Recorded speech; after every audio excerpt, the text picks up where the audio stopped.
US లో doctor గా స్థిరపడాలని అనుకుంటున్నారా? అయితే అతి తక్కువ ఖర్చుతో ఎగ్ ప్లస్ తో సాకారం చేసుకోండి.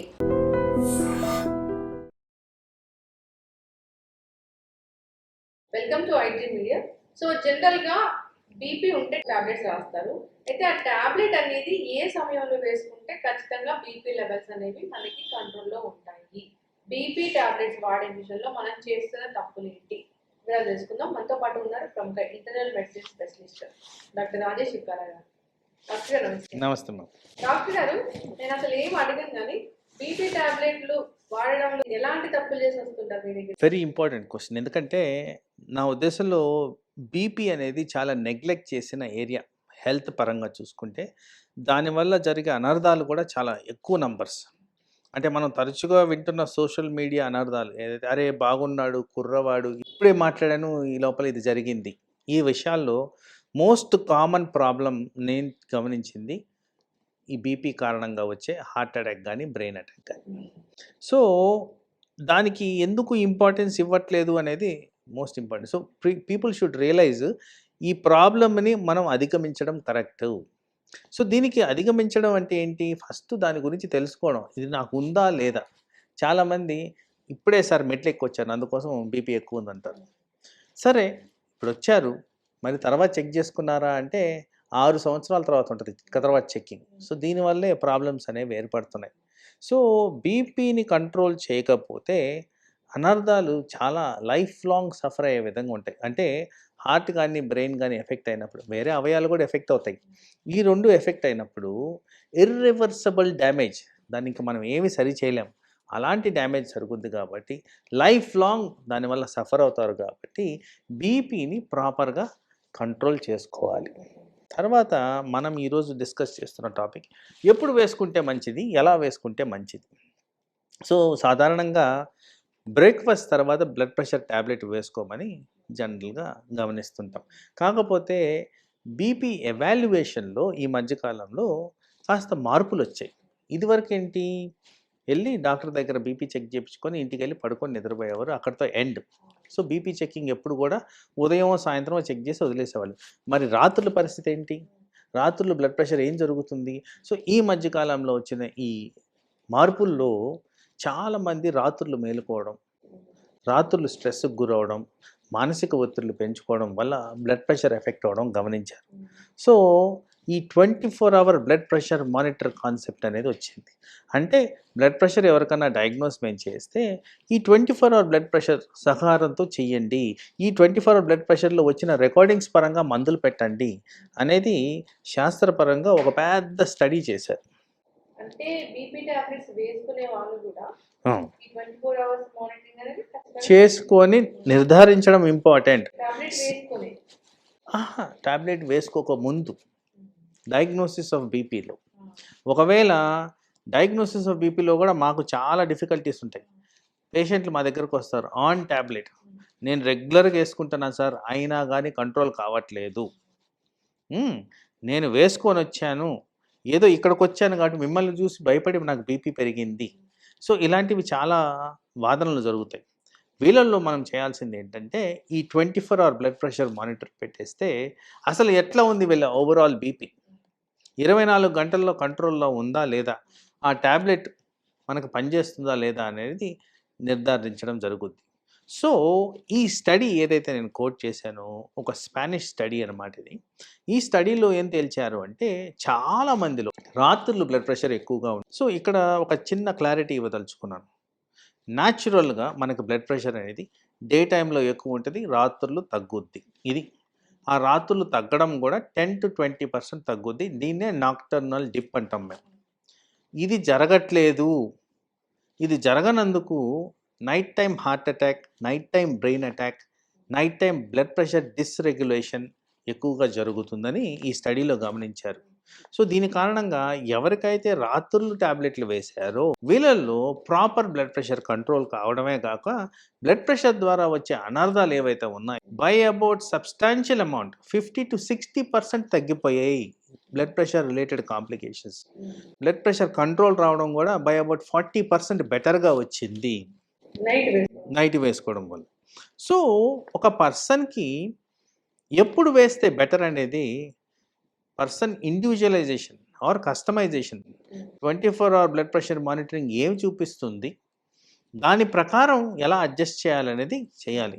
బట్ ఈ స్టడీ ద్వారా తెలిసింది ఏంటంటే, ఈ పర్సన్స్కి ఎవరికైతే రాత్రులు ఎక్కువ ఉంటుందో, రాత్రులు వేసినందుకే బెనిఫిషియల్ ఎఫెక్ట్స్ ఉన్నాయి. మరి ఈ రాత్రులు ఎక్కువ ఉందా లేదా అని నిర్ధారించడానికి ఈ టెస్ట్ చేసుకోక తప్పట్లేదు. ఇదివరకు ఈ టెస్ట్కి అంత వాల్యూ ఉండేది కాదు. ఇప్పుడు దాని ఇంపార్టెన్స్ హైలైట్ అయింది కాబట్టి కంపల్సరీ ఆ టెస్ట్ చేసుకొని నిర్ధారించి చేయడం అనేది important thing.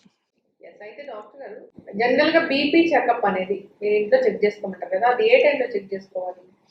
So ideal checking time అనేది ఉదయం లేచిన తర్వాత ఒక్కసారి చెక్ చేసుకోవడం, అట్ ర్యాండమ్ మధ్యలో డేలో ఎప్పుడైనా చేసుకోవాలి. ఎందుకంటే బీపీని ఒక రేంజ్ కింద కన్సిడర్ చేస్తాం. రేంజ్ అంటే ఏంటి?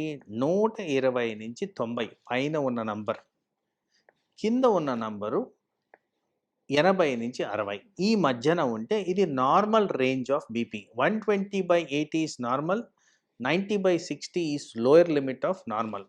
ఈ మధ్యలో కానీ బ్లడ్ ప్రెషర్ మెయింటైన్ అయితే దీన్ని నార్మల్ బీపీ కింద కేటగరైజ్ చేయొచ్చు. సో ఈ వేరియేషన్స్ ఎంత మటుకున్నా ఈ రేంజ్ మధ్యలో ఉంటే మనకి పెద్ద ఇష్యూ కాదు. అయితే ఇక్కడ ఒక క్లారిటీ నేను ఇవ్వదలుచుకుంది. మీ చేత నేను మంచిగా ఎక్సర్సైజ్ చేయించాను, ఒక అర్ధగంట నడవడమో పరిగెట్టడమో చేసాం. ఆటోమేటిక్గా ఆ టైంలో కాస్త బీపీ పెరగాల్సిన అవసరం ఉంది.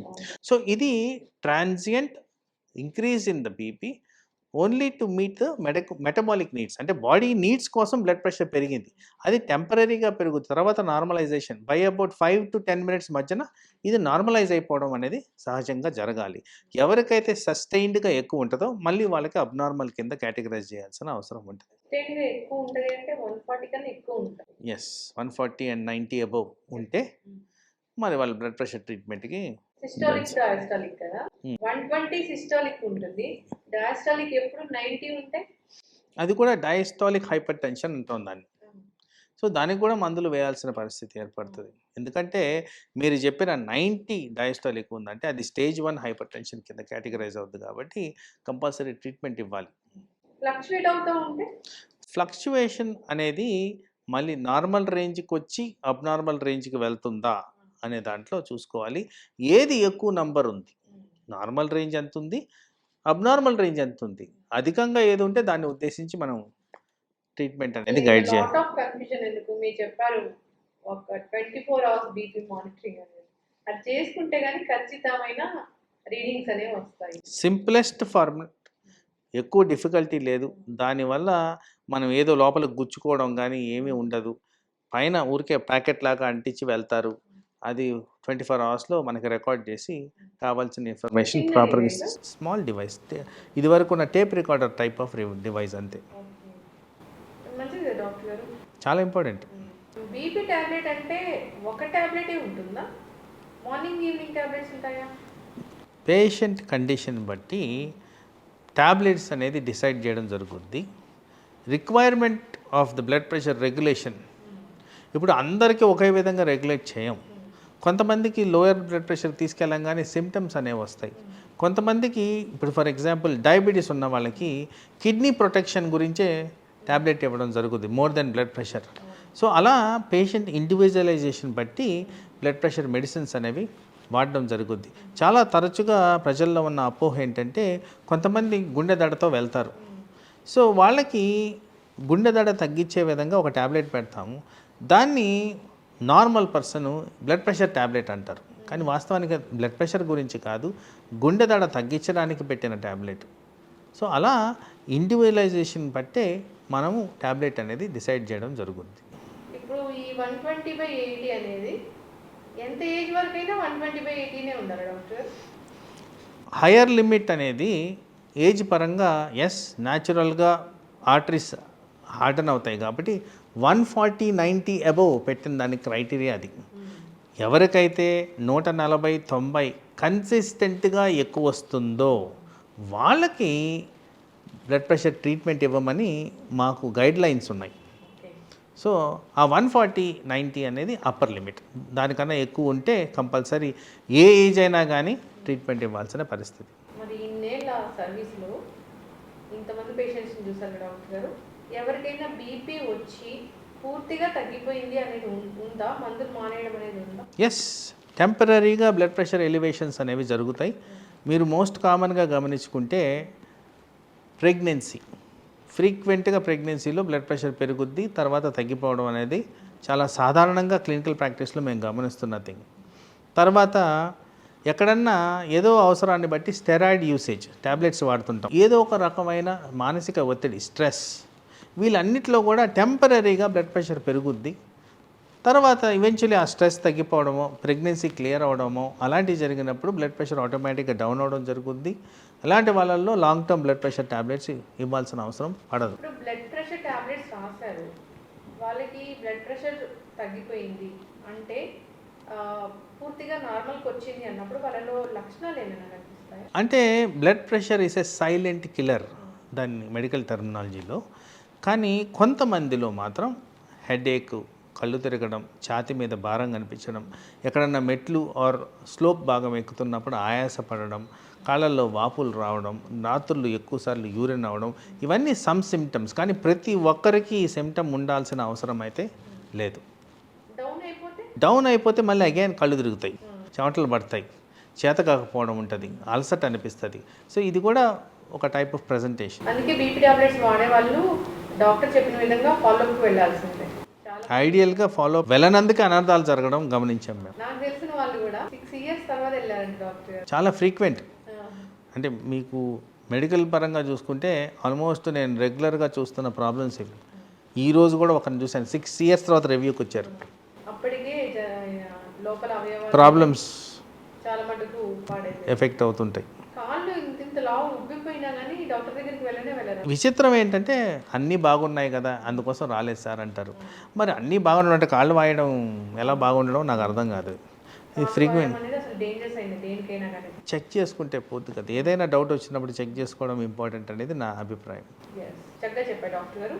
బీపీ టాబ్లెట్ డాక్టర్ చెప్పిన ఆ టైంలో, అంటే వాళ్ళు తెలుస్తుంది ఏ టైంలో వాళ్ళకి బీపీ ఎక్కువ అవుతుంది, ఏ టైంలో వాడాలి అనేది, ఆ టైంలో వాడితే సరిపోతుంది. ఒకసారి బీపీ టాబ్లెట్స్ రాసి డాక్టర్ ఫాలోఅప్ చేయమన్నట్లుగా ఆ టైంకి వెళ్ళి ఫాలోఅప్ చేసుకొని టాబ్లెట్స్ మార్చుకొని వస్తే డాక్టర్ చెప్పిన విధంగా మంచిది. లేదా ఏళ్ళ తరబడి అదే మందులు వాడతానంటే అనర్థాలు మనం కొని తెచ్చుకున్నట్లే. అబ్సల్యూట్లీ. Yes sir. అంటే బీపీ ఎప్పటికీ కంట్రోల్లో ఉండాలి, పెరగకూడదు అంటే ఏమైనా టిప్స్ ఉన్నాయి డాక్టర్? సో మరి అది ప్రతి ఒక్కరికి వర్తిస్తుంది, నాట్ జస్ట్ బీపీ. ఇప్పుడున్న మెటబాలిక్ డిసీజెస్ అన్నిటికీ కూడా వర్తిస్తుంది, లైఫ్ స్టైల్ డిసీజెస్ అన్నిటికీ కూడా వర్తిస్తుంది. అందరూ అలవాటు చేసుకోవాల్సింది ఏంటంటే రాత్రులు పడుకోండి. చాలామంది మేల్కొని ఉంటున్నారు. రాత్రులు పడుకోండి, ప్రొద్దున లేయండి, ఎక్సర్సైజ్ చేయండి, టైంకి ఫుడ్ తినండి and avoid adulterated processed food. వ్యసనాలు తగ్గించుకోండి. ఇలాంటివన్నీ చేస్తే మీకు బీపీ ఎందుకు వస్తుంది, షుగర్ ఎందుకు వస్తుంది, ఏ ప్రాబ్లము రాదు. సో అలాంటివి లాంగ్ టర్మ్. మళ్ళీ నేను 40 రోజులు చేస్తాను 41 రోజు నుంచి మారిపోతానంటే శరీరం ఒప్పుకోదండి. అది 40 సంవత్సరాలు చేయాల్సిన ప్రక్రియ. అలా చేస్తేనే మనకి బెనిఫిషియల్ ఎఫెక్ట్స్ అనేవి వస్తాయి. చక్కటి ఇన్ఫర్మేషన్ డాక్టర్ గారు. డాక్టర్ చెప్పిన విధంగా అన్ని పద్ధతులు ఫాలో అయ్యి ఈ ఉప్పులు కారాలు తగ్గించి మన జీవన విధానంలో మార్పులు తెచ్చుకొని చక్కటి నిద్ర కనుక మనం దానికి అలవాటు చేసుకున్నట్లయితే బీపీ అనేది కంట్రోల్. ఎస్, చక్కటి ఇన్ఫర్మేషన్ డాక్టర్ గారు. ఫాలో అవ్వాలని కోరుతున్నామండి. And for more videos, Please subscribe to iDream. Please subscribe to iDream. Please subscribe iDream. And please subscribe to iDream. For more videos, subscribe to iDream. please like, share and subscribe to the channel. Congratulations, iDream. Subscribe to iDream. Subscribe to iDream. So subscribe to iDream Media. iDream team andarki huge congratulations. Please subscribe iDream Media. Please subscribe to iDream. Subscribe iDream. Please subscribe to iDream. iDream అంటే నా కళల ఛానల్ను subscribe చేసుకున్న నోరు తిరుగుతలేదు, మీరైతే గంట గుర్తు కొట్టండి. For more such videos, please subscribe to iDream. Subscribe to iDream. Please subscribe to iDream. Please subscribe iDream Media. Please do subscribe to iDream. Please subscribe to iDream Media. For best entertainment and information, please subscribe iDream. And don't forget to subscribe to iDream.